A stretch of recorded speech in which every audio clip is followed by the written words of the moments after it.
I only have 3 spots open in the Your Book, Your Voice audiobook coaching program. But if you enroll now, you can literally have your audiobook done and published before the end of the year.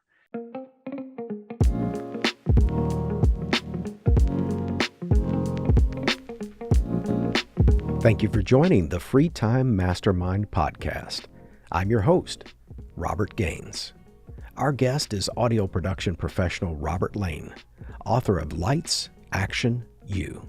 He's a master of audiobook production and developed a system for authors to create the perfect audiobook. Here's Robert. Thanks for joining us, Robert. Where are you calling in from? I live in Sedona, Arizona, Red Rock Country. Well, part of Red Rock Country. I know there's a lot of great places like Bryce Canyon in Utah, but yeah, Sedona. What's the one no miss thing that people, if they get out there, that they absolutely need to see? It really is the Red Rocks, Bell Rock, Courthouse Butte, Cathedral Rock. There's like all the great hiking trails. That's why I love it. I'm a runner, so I love doing trail runs, and I have my little secret spots that are away from the tourists. That's funny. You were reading my mind. I was just about to say I was looking at health stats. And Colorado and Arizona have this really strong culture of running, jogging, being healthy. And you said, of course, you're into it, and that's going to help your longevity. I recently looked at some marathon times here in Florida of the group that are 70 and older, and their times, I was like, I can't even run I mean, to even complete a marathon, first of all, is amazing, but to do it 70, 80 years old in a time that, most people couldn't do it, it's amazing. So there's, obviously there's a real connection between youthfulness and longevity and exercise. And that's great when you're in a state and in a culture that appreciates that. It's easier to do. Do you do all that stuff solo, or do you have a group that you go out with? I usually trail run by myself. I'll run a couple of races out here. There's the Run Sedona race. Used to be the Sedona Marathon, but now they only do half 10Ks and 5Ks. I'm a 5K guy. So hey, that's more than enough for that's more than enough, because Sedona is 4,500 foot elevation, so we are higher elevation. Yes. And that particular race happened at the beginning of February, and we do have seasons, so it can be 30 degrees. It might even be snow on the ground. So gosh. You have to get acclimated. Yeah, that I'm sure people if they come from an area like Florida that's very, very flat, and they just fly out there and get involved in a half marathon, I'm sure they get surprised really quick. Like, where's the oxygen? What's going on with my heart? Everybody's checking. Exactly. Now, you were obviously you've been in the entertainment industry more than 3 decades, and how much of that time was based in California? I would assume the Los Angeles area primarily. Yeah, pretty much the entire amount of time was spent in Los Angeles. Yeah. Did the transition from Los Angeles to Sedona have anything to do with kind of what happened during the pandemic or post, kind of associated with it? Because a lot of people moved around the country during that time, myself included, actually.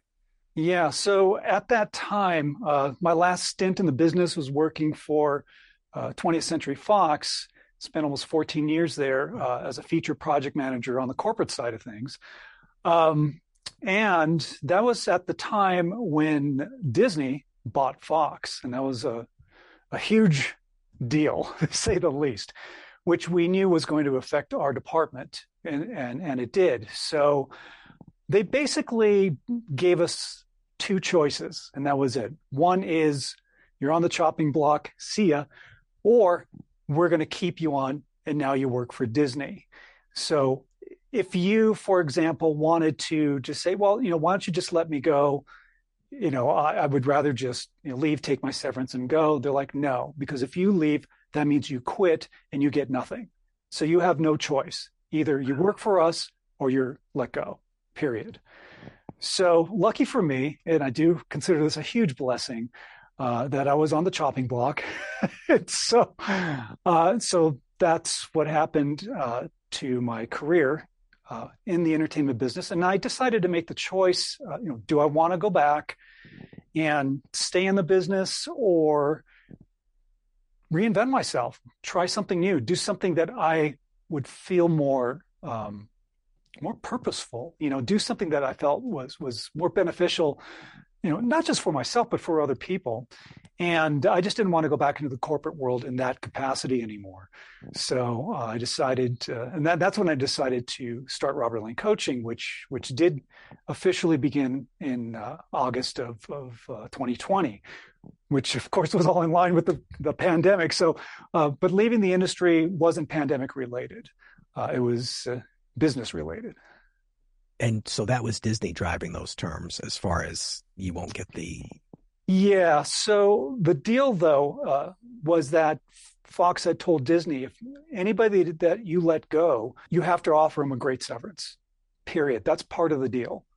And so, it was decent. So I actually had, about a year's worth of salary to live on to reinvent myself and figure out what I was going to do. And again, it really was a blessing to be let go, because I know a lot of people that they kept them for about a year, even though they promised them that they would, your job's secure, and then they let them all go. Yeah, the scary thing, though, at least in the entertainment world, which is why, SAG-AFTRA went on strike, which is why there's currently another entertainment strike in the gaming business, is because the corporations want to utilize AI, but they're using it to replace people.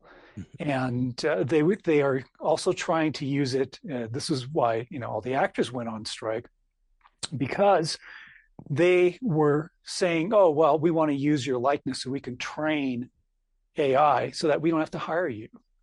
And it's like, no, you can't do that. So that's, there's like the good and the bad. When there's new technology, there is a good thing. AI can be a good thing if you utilize it as a tool to enhance yourself or your business. But if you're using it, to replace people, to take the easy way out because you're using it as a crutch because you don't want to do the work, that's where you have to really look within yourself and analyze your true principles, and that's a really important thing. So. And you brought up a good point, because that's a great transition into what I was about to ask. I know you do a couple of things, and of course we'll get into more detail, but I think this is a good jumping off point about the audiobooks. Mm-hmm. Why should every author have their book turned into an audiobook? It's a great question. And one catchphrase I always say is that all nonfiction authors need to narrate their own audiobook. Number one reason is it's your story. You're the author. A lot of the authors that I work and go through my audiobook coaching program are writing personal stories, memoirs, experiences. Some are very traumatic. No one can speak that story better than that author. No one can, not another narrator, not AI, only the author. You have a great nonfiction book.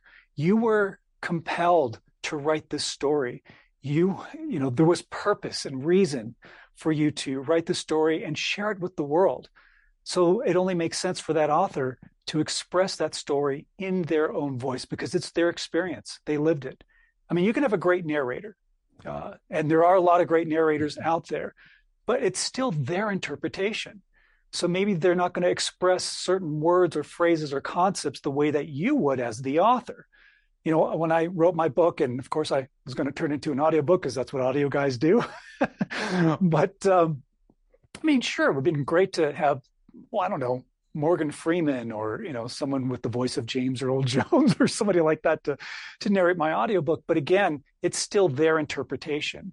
The experience that I share in my book and with a lot of the authors that I work with is very personal.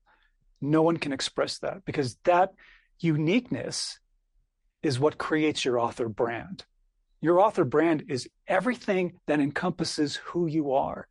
And that's why it's so important for you to narrate your own audiobook. Even if you don't have speaking experience or you don't think you have what it takes to do it, you really do. And that's, my job as an audiobook coach is to teach you and show you how you can do it and how you can be fantastic at it. And AI can't duplicate that, at least not the AI. I had a guest on, really great guy who runs a true crime podcast, Scott Fulmer, a fantastic guy, 30 years as a private investigator, has got a great book out. He chose the automatic, I assume that's provided by ACX or provided by Amazon services. Mm-hmm. And he gave me a complimentary copy after coming on the show, and I listened to it, and he asked me for my feedback, which I've shared with him. I'll say the same thing here. I said, Scott, there was the AI was accentuating some odd parts of the sentence. Even a word, even a sentence with 7 words could be delivered 7 different ways. You could even put different emphasis inside of that word. And the AI, I would get engrossed in the story because he has these great investigative, gumshoe, novel. It's like a noir novel. And then the AI would pitch something put emphasis in a strange place of the sentence. And it's like watching a great movie, and then, you have this suspension of disbelief, and you're in the moment, you're enjoying it, and then something weird happens, and you're like, whoa, and throws you out of the narrative. That's right. And that's just my personal experience. Now, AI might be getting better, but I can tell you, even from a book writing perspective, when I wrote my book, Scintilla, the part that I was struggling with was one chapter might have 3 different ideas, and I had trouble merging the ideas together. So I would go to AI and I would say, look, I have these, I would tell it exactly like I'm saying to you, I have these 3 ideas. I need to patch them together. And it would help give me a sentence or 2 to get those together. But its writing sucks too. And I'll just tell you, I've been training my AI model for writing, because I write every day, and I wouldn't publish anything that comes out of ChatGPT 4.0. Even with the best prompts I can give it, it's not, maybe I'm doing something wrong. I wouldn't buy it if it was written. So, yeah. I mean, you bring up a good point. Again, something like, ChatGPT, it'd be great to just feed some things just to get some other ideas and go, oh, okay, well, I didn't think of that. But you still take that and you make it your own. That's the thing. I know about that, KDP, a virtual narrator. Again, it's a misrepresentation of your author brand, period. It is not you. There's other companies, another company out there that does voice cloning. Call it whatever you want to call it. Bottom line is there are subtleties, there are nuances that you have as an author that is what makes you human. And that's what makes you unique. And that aspect AI is not going to be able to do. And here's the other thing. Again, getting back to like principles and morals and that kind of thing. So you go voice cloning, for example. And now as an author that you've worked so hard and you've wrote your book and published it, and you've established yourself as the expert in whatever genre that you're writing your book in. And then you're going to do a voice cloning. And now are you going to claim that to say that's you? You're lying to your listeners, and now you're lying to your followers, and that just negates your credibility and your expertise. This is your author brand. That is another catchphrase I throw out all the time is you are the CEO of you. You're the boss. Make good decisions to move your business forward. This is your brand. Your product is your ebook, your paperback, your hardcover, and your audiobook. You want to put the highest quality product that's out there because that represents you. One thing that fascinated me about your background, so you were in entertainment all of that time, and of course, a lot of time in production. So you know audio production. I'm sure you've had experience in video production, but what you pivoted to was actually doing the speaking and coaching, and then the audiobook coaching came later. Can you talk us through the mindset and the transition between those 2 pivots? When I started Robert Lane Coaching, it was focused on career coaching and life coaching. So after I left, or the entertainment industry left me, again, I wanted to reinvent myself and do something that I felt was more purposeful. And so I thought, well, I love helping people, and the coaching aspect was something that I've always wanted to get into. And then I thought, well, all this experience that I've had on camera, off camera, production, corporate world, all these things. It's like, these experiences can help people. So I did all, coaching programs and trainings and certificates and all that stuff to do career coaching and life coaching. So I started to do that, and I was teaching, group coaching and then one-on-one coaching. And then people would ask me about the entertainment business because they're like, well, you work so long in the business, you must have tons of stories. And I'm like, well, I guess I kind of do. So I thought, instead of writing your typical self-help book, let me take some stories and experiences that I've had throughout the years of working in the entertainment business. But with each story, I'll tie in a tool or technique or a lesson that I teach with life coaching and career coaching, so that at least there's a lesson for somebody to learn. Give them something to be entertained with, but then give them something valuable, of substance that they can take with them, that they can apply to their life and, better themselves. So that's how the book came around that I wrote, called Lights Action You. And then from that, of course, being an audio guy, aside from working in the business, I did have my own audio production company doing post-production for film and TV and that kind of thing, which I've been doing, and I still do. It's been well over 22 years of doing audio editing. So I figured out, okay, this is how you do an audiobook. And then after I did that, I had authors approaching me saying, how did you do that? I've always wanted to narrate my own audiobook. So I thought, okay, there's definitely a need for this. And so I decided to expand Robert Lane Coaching and create the Your Book, Your Voice audiobook coaching program and help authors, nonfiction authors, through the process of creating the audiobook, because it is a process. And so what I do now is, for the career coaching and life coaching aspect of the business, that's where I go out and do speaking engagements. So I'll talk to, big corporations, small corporations, clubs, businesses, community groups, that kind of thing, and coach and teach those tools and techniques as a speaker. And then the other side, which again expanded to the audiobook, is being an audiobook coach and producer, because that can be an overwhelming experience for an author who is not familiar on how to really do it and do it right. So that's how the business got split in a sense, or we really expanded. But that's what I do now. So it's a marriage of two things. I love coaching and I love audio, so I get to do both things. I always get magnetized to creatives, and it sounds like you have a similar path too. You must have attracted these authors to you because there's just something about you.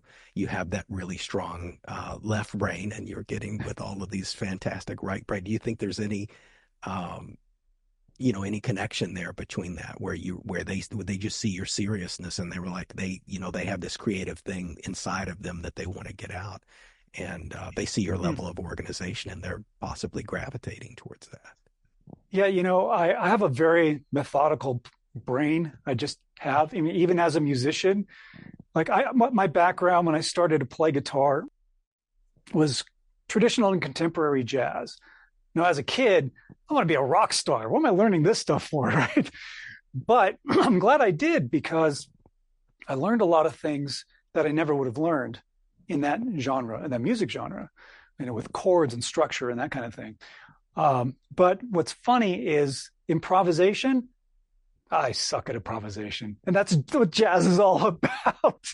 But I'm, because my brain is very methodical. So when I create solos, like I create a solo and I work it out note for note, and that's just how my brain works.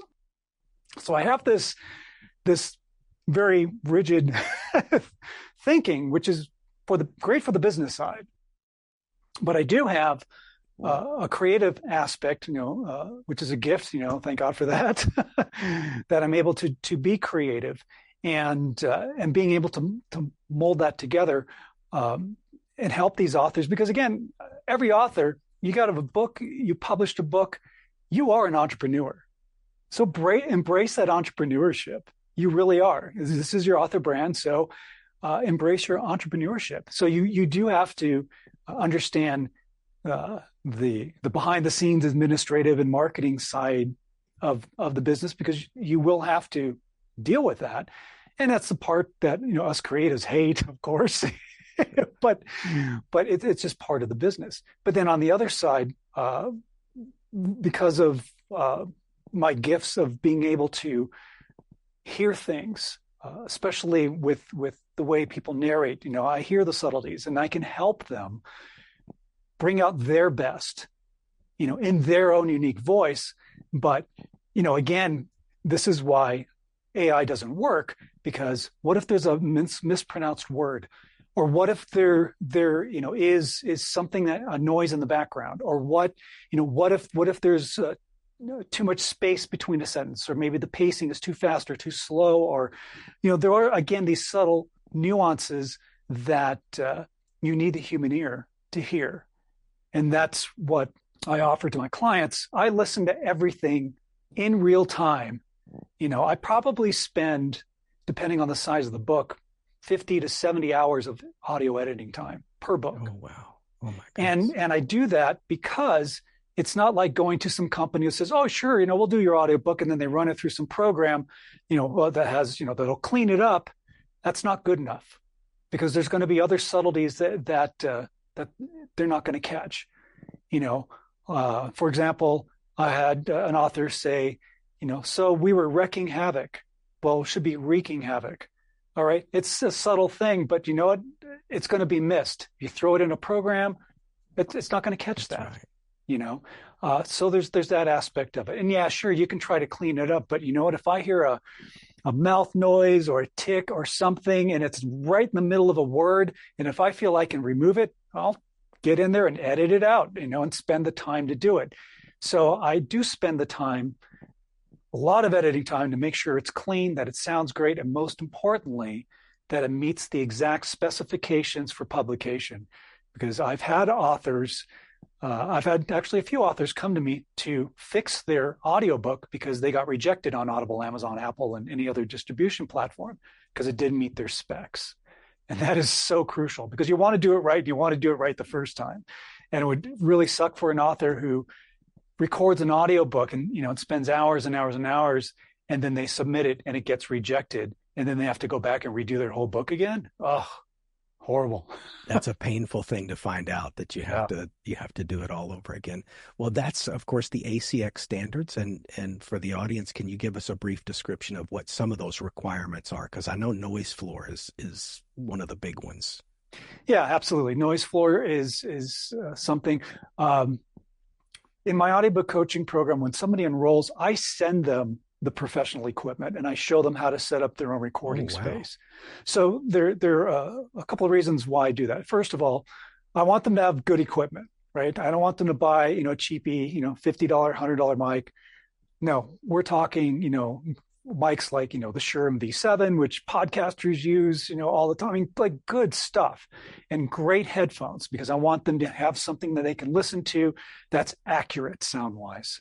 That's not heavy on the bass or sounds too tinny and thin. It's accurate. Showing them how to set up their own recording space is great for the author, because it gives them the freedom to be able to record on their timeline. You can go out to a great studio, but now you have to rent time, costs a lot of money, because you're going to spend time recording your audiobook, and it does take time. But then now you're on their timeline. So if you walk in, it's like, I'm going to knock out these 2 chapters, and then you're just having a bad day. Maybe your voice isn't sounding right. You're making a lot of mistakes. Then it's like, oh, time's up. Got to get the next client in. And having that pressure on your shoulders is not going to allow you to do a great delivery. You want to be comfortable and relaxed when you do your audiobook delivery.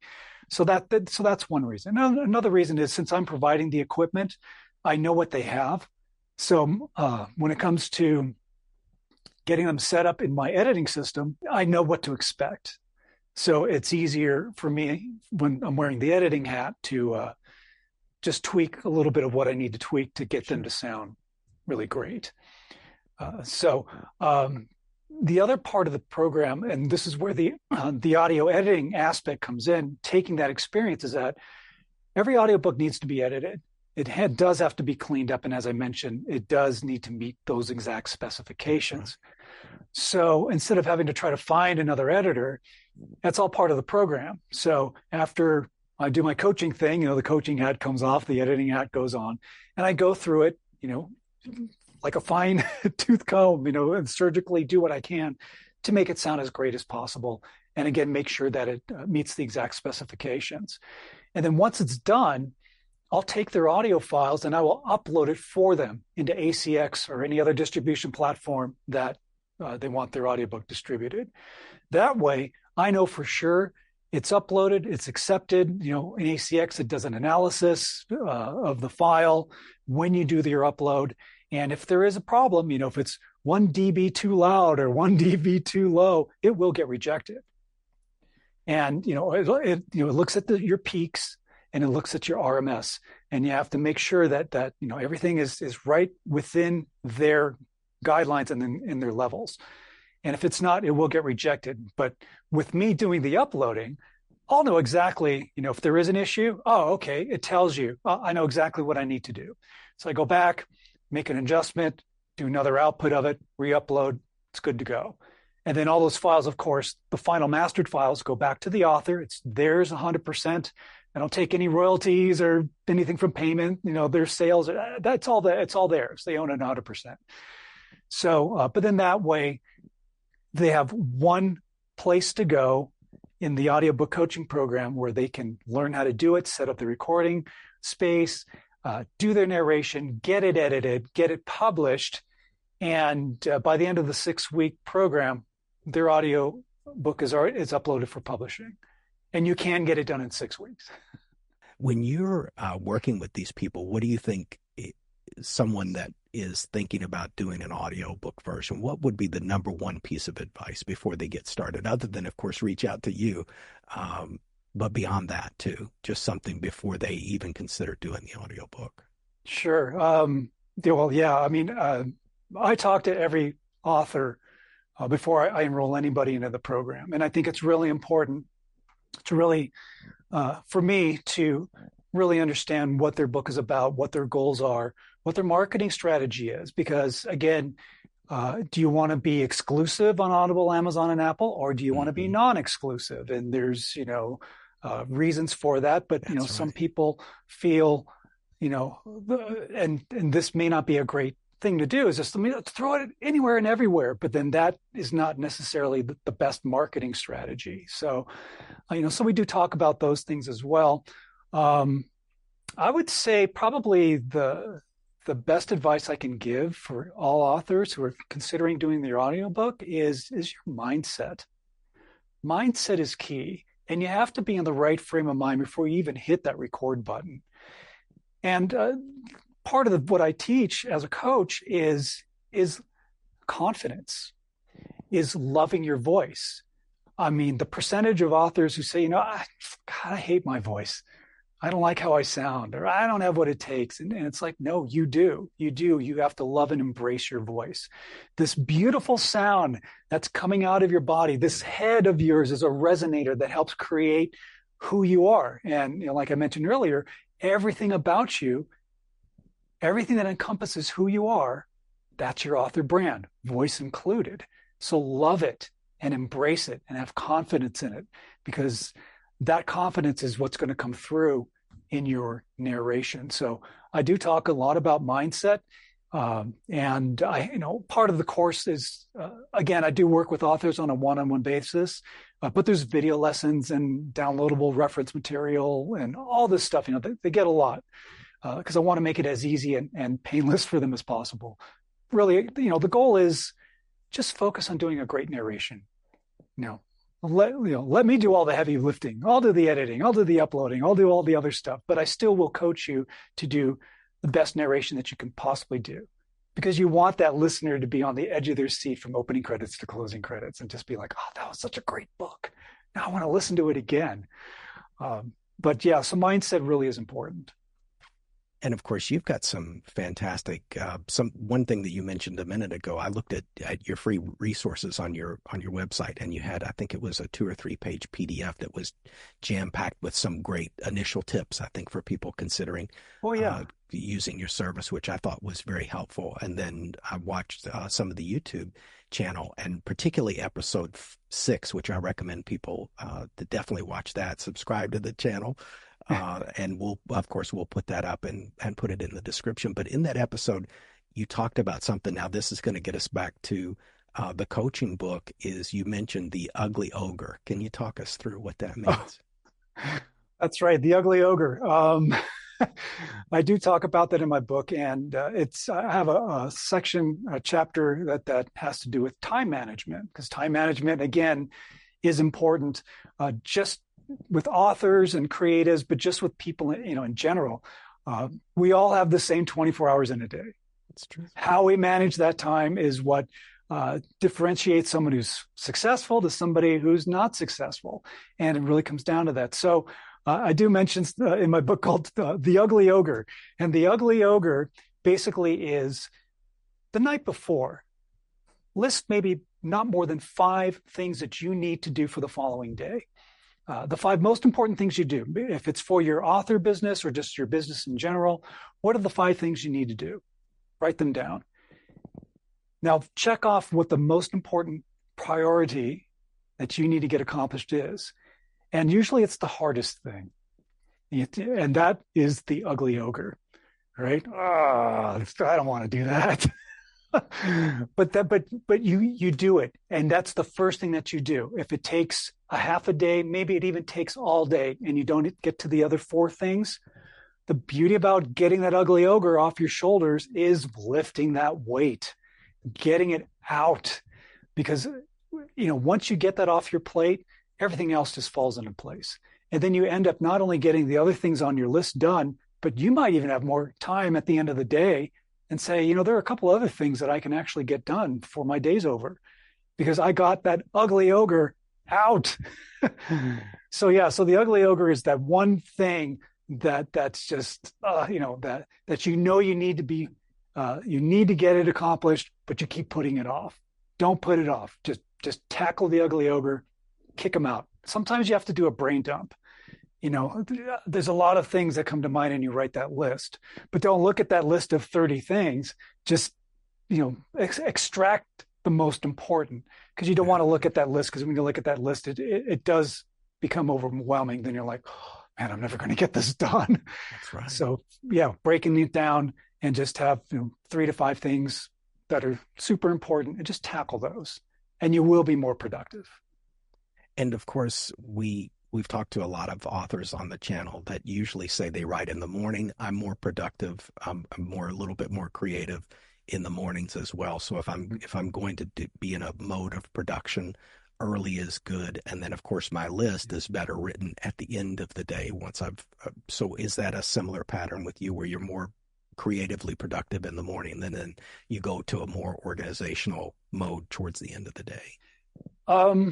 It's funny, when I started, I was thinking back years ago, I was like the night owl guy. I'd sit up at 2 a.m. and I'm writing poetry or writing music or doing something creative at that time of night. But it's reversed. So like morning time is well, it's kind of a combination of being creative but also being business.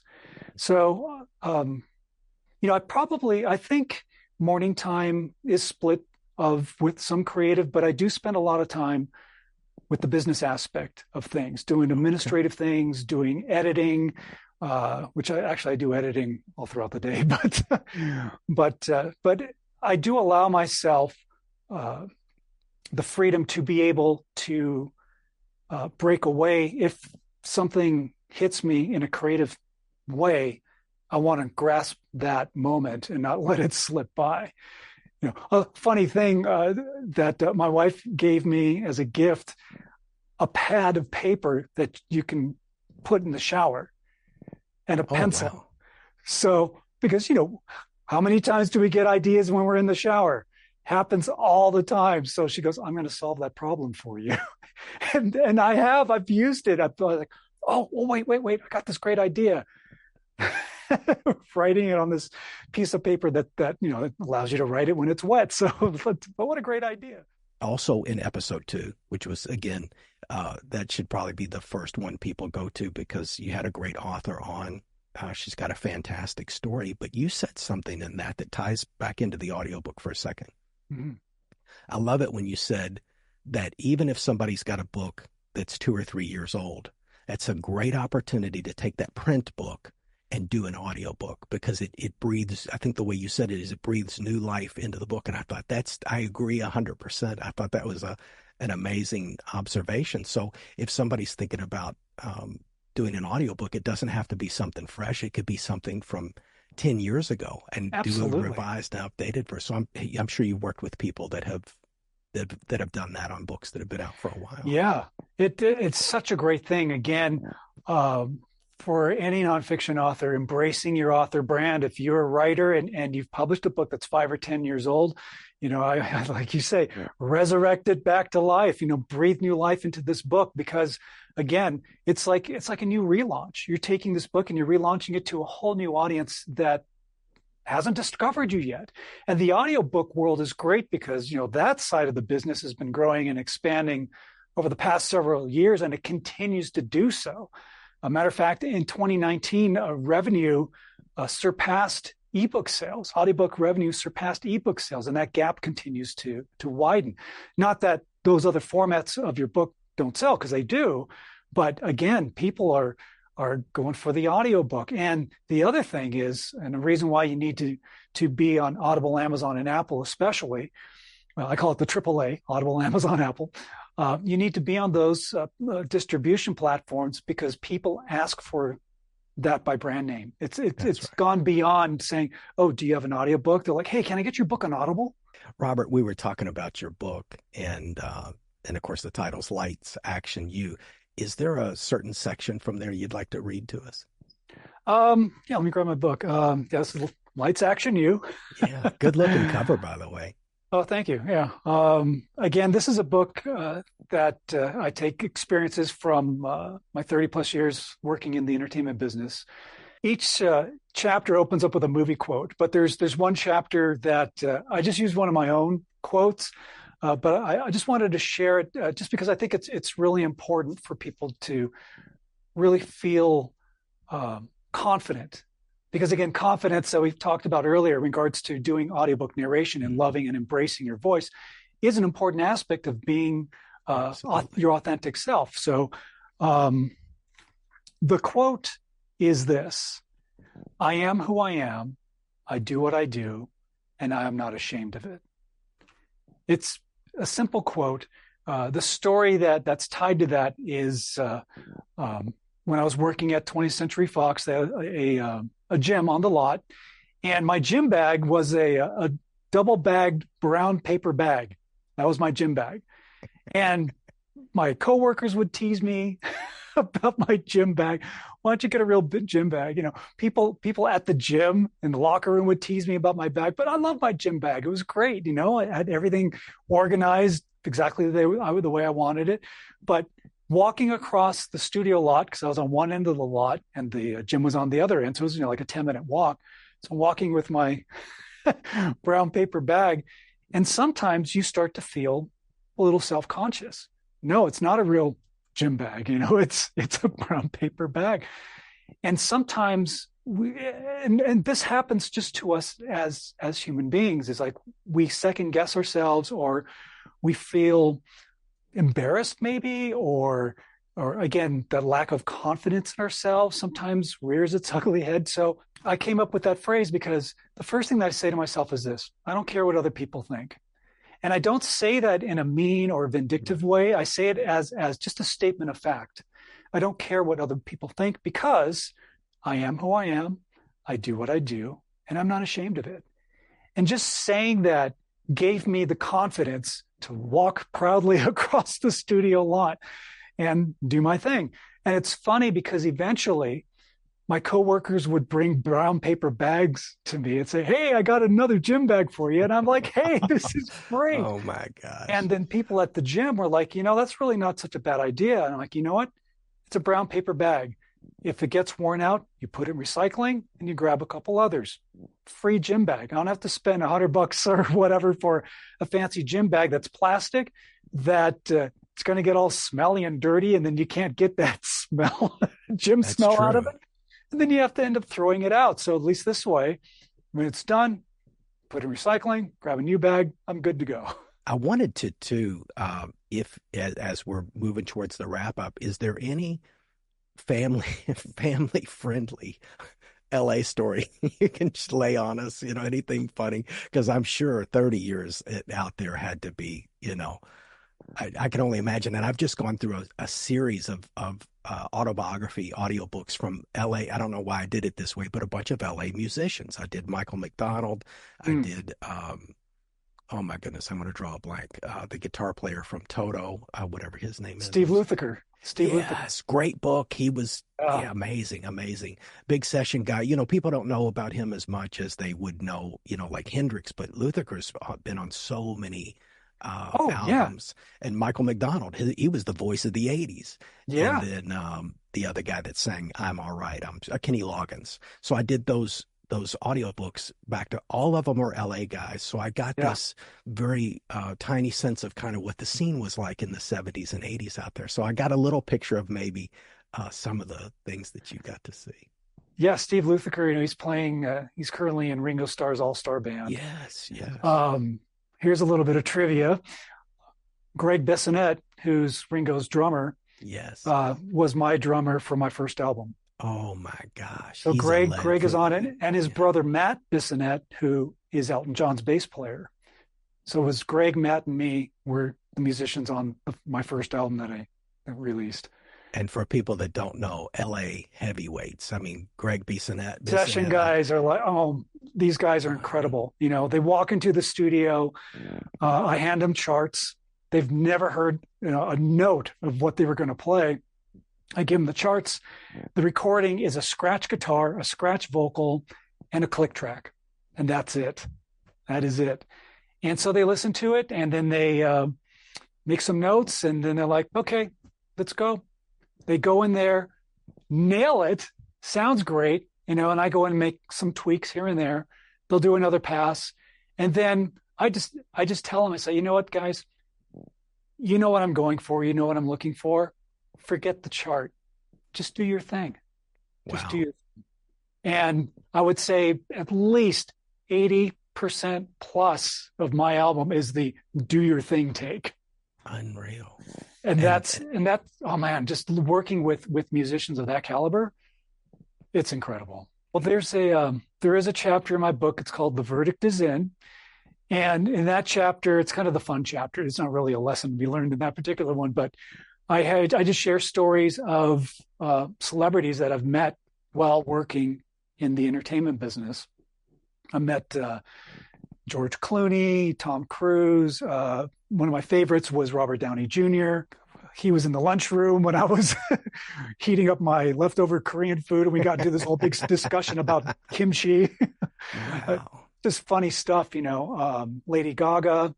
Some of what I considered exciting for me, working on the studio a lot, because at 20th Century Fox, I did work on the studio a lot.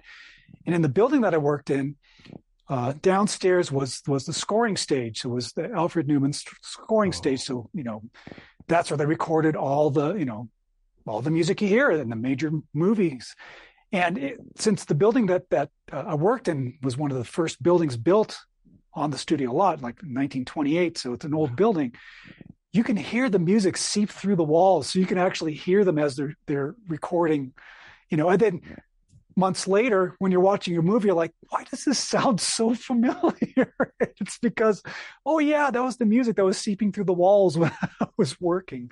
unbelievable. And I'm sure that room has a particular sound too that you might be able to recognize when you hear, like, I know where that was recorded. Like a certain mic has a coloration to it. Yeah. You can sometimes guess that. You can maybe guess the size of the room if there's not a lot of processing, I'm sure, because there's a Yeah. fingerprint left by every by the room, by the Yeah. singer. So and I don't have the skill that you have, but there's sometimes I can tell who's playing the drums by the Mm. track, especially maybe a band like Steely Dan that used a lot of different drummers. I can tell this just stylistically some of the different players, and that's a real joy. But Yeah. Robert, how can people find you? Would you prefer them to go directly to the website? What's the best way? Um, sure. The easiest way is just to go to robertlanecoaching.com. I, of course, I have an Instagram page, which is Robert Lane Coaching. I have a YouTube page called Robert Lane Coaching, so Yeah. it shouldn't be too hard to find me. But if any author, if you're a nonfiction author and you're just even thinking about turning your book into an audiobook, number one, you need to narrate your own book because nobody can tell your story better than you. Period. And the first step is just booking a call with me. My calendar link is all over the web page. It says book a call. Just click to that. That's my personal calendar link. I want to speak with you because, again, I'm a big proponent of interaction with human beings, not going to a page where you scroll and scroll and scroll and then say, give me your credit card.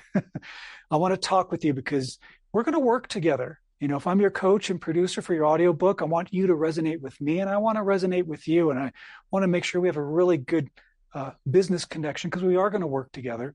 And then we'll get you enrolled and you can narrate your own audiobook in 6 weeks. You really can do it. You really can. So just book a call. Again, robertlanecoaching.com is just the easiest way. And you mentioned earlier about there's a guide, there's an audiobook narration reference guide that you can download. Yes, It's a that's free right. PDF download. I Grab a recommend it. copy of that. It's right there on the homepage. And I have to say, Robert, compliments on the website because when I went there, unlike a lot of sites that I go to when I'm doing research, I understood what your level of expertise was very quickly. Thank you. I could quickly understand what it was you had to offer. And honestly, I would say maybe less than 5% of the websites I look at on a daily basis had that level. So I know whether it's you, whoever's doing that was fantastic because after I read it, and I mean this sincerely, after I read it, I thought, I'm halfway through my audiobook. I might need to talk to Robert about I mean, that's how, I mean, it had me sold because like I said, your level of expertise came through on that site, even, obviously before us meeting face to face Yeah. and the YouTube video also backed that up. I mean, clearly when you're on camera, um, I could tell, within the first few minutes, I thought this guy definitely knows what he's talking about. So Just, you just become very passionate about what you do, do what you love what you do. And I do, I love doing what I do. I love helping these nonfiction authors narrate through an audiobook. The other thing on the website, if you scroll down, there are clips of samples of some of the authors that I've worked with. And you can hear them, with a little clip of how they narrated their audiobook. And then they all have their own unique style, which is very important because that's their author brand. But they sound great. And, it's a testament to them. It's, I'm not saying it's because of my editing and cleaning up. It's a testament of how great they did narrating and bringing to life their book in their own voice. One of the authors, Mawish Syed, who wrote the book Purgatory to Paradise, there's a clip of hers. Her book is about overcoming cancer. And just that little clip, like you not only hear her emotion, but man, do you feel it. And that's what makes a mediocre audiobook different from a fan-frickin-tastic audiobook is when you bring those intangibles, the emotion and the feeling, the things that you don't physically touch, but you emotionally feel.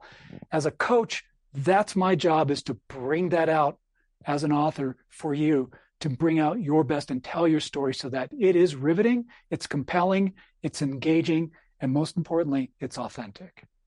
And Robert, you had said before we started that if somebody gets with you now, they could conceivably have their audiobook out before the end of the year. Talk us through that. And I think you're running a promo. Yeah, absolutely. As I say, all nonfiction authors need to narrate your audiobook. And if you're thinking about it, now really is a great time. I only have 3 spots open in the Your Book, Your Voice audiobook coaching program. But if you enroll now, you can literally have your audiobook done and published before the end of the year. And it's a great thing to wrap up the year with. And it's a great way to, as a business, to write off on your taxes. This is definitely a business expense. So definitely, you should jump on that. But I also do offer, let's call it a fast action bonus. And that's where I give you $500 towards the program. So it'll save you some money when you enroll. So that's fantastic. Yeah. And an audiobook makes a great holiday gift, right? Oh, absolutely. And another great thing about having an audiobook is that it does not only boost sales and revenue from the audiobook standpoint, but then people will buy your ebook and your paperback and your hardcover as well. I mean, I can't tell you how many people, and I do this too. I'll buy an audiobook and then I buy the paperback because there was such great information in there. Right. I am highlighting things in there and following along as I listen. So, it's another great way to boost some revenue. That's especially true for nonfiction. And for people that don't know, that have never published on KDP, Amazon's ecosystem, for lack of a better word, you can buy, using their print on demand, you can buy author copies basically at cost. And you could give those away conceivably for Christmas or promo or different reasons. So it's great that you can sell books through the Amazon website, but people don't realize you can basically buy a stack of your own books at wholesale prices, which is a fantastic benefit. And even, as you well know, we didn't discuss it, but in ACX on Audible, I believe when someone does an audiobook, doesn't Audible give them so many promo audiobooks that they can give away, maybe in exchange for reviews? Yeah, that is also a great way to promote your audiobook. And again, combined specials, just say, buy my audiobook and, you can get my ebook for 99 cents or, buy my audiobook and I'll send you a signed copy of my paperback. I mean, there's just so many ways you can package and market. So, and a quick 30-second answer for this one. What do you think is the number one way that somebody that doesn't have an established audience, what do you think is the best way? If they've got the book, if they've worked with you, they've got the audiobook, what's the number one recommendation you have for people to basically to do the marketing to get their book out there if they're an unknown writer? What's worked for me and for a lot of authors, grassroots marketing is great. Hitting up your friends and family, putting a launch team together, so that when you do launch your book, you can have them do reviews for you, which, definitely helps. And just getting out there and just promoting it on social media. If you're recording your audiobook, take them on that journey. Give them the behind the scenes, because that does draw people in, and it's a great experience. So those are some things that you can do to continually market your book. It's been a real pleasure, Robert. I really enjoyed myself. Thank you so much for sharing all of that information. Is there any question that you wish I would have asked that I haven't asked?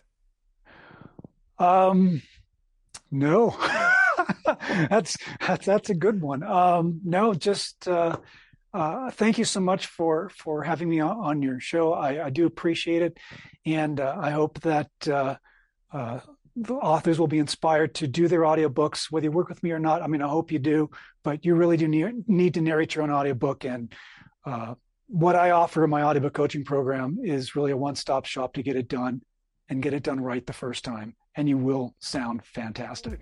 And I encourage people to take a look at the website because you'll see very clearly the deliverables there. Thank you so much, Robert. All right. Thank you. Thank you for joining us on the Free Time Mastermind podcast. I'm your host, Robert Gaines. To support the channel, please click like, comment, subscribe, and share this episode. The book Scintilla, The Ultimate Guide to Generating Business Ideas, Products, and Services, is now available on Amazon. It's available as an ebook, softcover, and hardcover. Please find the link to the Amazon page in the description, as well as other links relevant to this episode.